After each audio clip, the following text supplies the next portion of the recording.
Compass ধারাবাহিকে আজকের পূর্বে দেখা যায় কম্পাস যখনই ক্লাব থেকে বেরোতে যায় তখন এক ওয়েটারের কাছ থেকে ধাক্কা লেগে তার হাত থেকে গ্লাস ভেঙে যায়।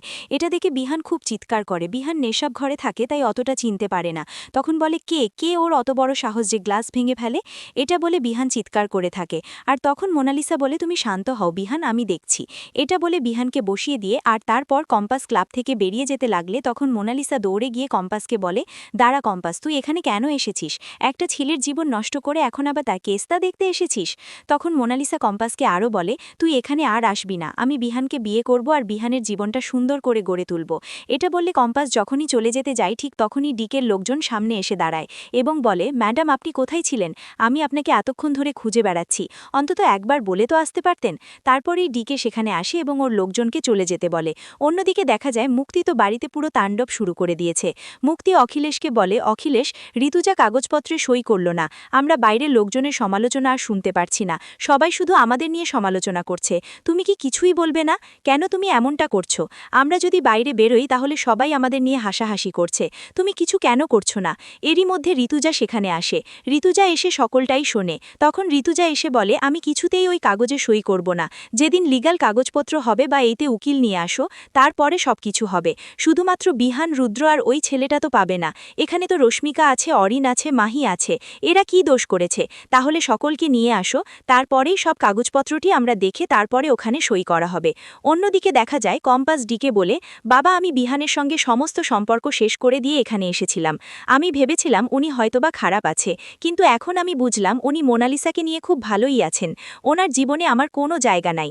তুমি ভেবো না আমি কষ্ট পাবো না, আর এই কষ্ট থেকে বেরোনোর জন্য আমার একটাই কাজ করতে হবে, সেটা হলো রিসার্চ। তখন ডিকে বলে, ঠিক আছে, কাল সকালে আমি তোমাকে একটা ল্যাবে নিয়ে যাব।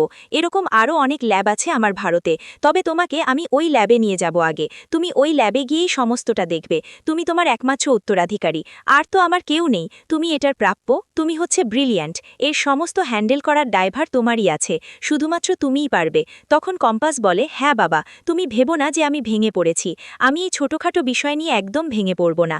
আমার জীবনের একমাত্র লক্ষ্য হলো রিসার্চ করা, বড় বৈজ্ঞানিক হওয়া, এটাই আমার জীবনের সবথেকে বড় লক্ষ্য। অন্যদিকে মুক্ত কেঁদে কাটে অখিলেশের সামনে অভিনয় করেই ব্যস্ত রয়েছে। তখন মুক্তি বলে, তাহলে কি আমি এ বাড়ির কেউ না? তখন ঋতুজা চিৎকার করে বলে, তুই এই বাড়ির কেউ না, আগে আমি তোকে আমার বন্ধু ভাবতাম, এখন তো সেটাও ভাবি না।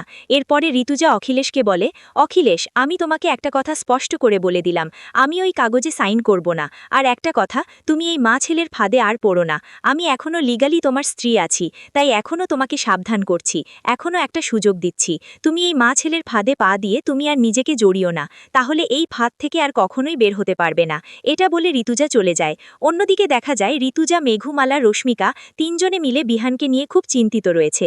তখন ঋতুজা বলে, কম্পাস আমাকে জানিয়েছে ও এখনও ক্লাবে আছে, চিন্তার করার কোনো কারণ নেই।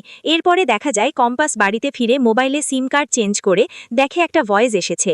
ঋতুজা ভয়েস দিয়েছে, বিহান তো এখনও বাড়িতে আসেনি, আমি খুবই চিন্তায় রয়েছি, তুই তাড়াতাড়ি একটু ফোন দে। তখন কম্পাস দ্রুত তার মাকে ফোন দেয় এবং ফোন দিয়ে বলে, আমি তো দেখে আসলাম ক্লাবে মোনা ম্যাডামের সঙ্গে বিহান স্যার রয়েছে, এখনও কি ওরা বাসায় ফেরেনি? তখন ঋতুজা বলে, না ওরা তো এখনও বাসায় আসেনি। তখন কম্পাস বলে, তাহলে তুমি মা একটু মোনা ম্যাডামকে ফোন দাও, তাহলেই তুমি বিহান স্যারের খোঁজ পাবে। তখন ঋতুজা বলে, তুই বলছিস যে মোনাকে ফোন দেব? তখন কম্পাস বলে, হ্যাঁ, তুমি মোনা ম্যাডামকে ফোন দাও, তাহলেই তুমি বিহান স্যারের খবর পাবে যে কোথায় রয়েছে তারা। হ্যাঁ বন্ধুরা, এমনটাই দেখতে চলেছেন কম্পাস ধারাবাহিকে। আর আপনি যদি চ্যানেলে নতুন হয়ে থাকেন তাহলে অবশ্যই দয়া করে চ্যানেলটি সাবস্ক্রাইব করুন। সকলকে ধন্যবাদ সম্পূর্ণ ভিডিওটি দেখার জন্য। আর আপনাদের যদি আমাদের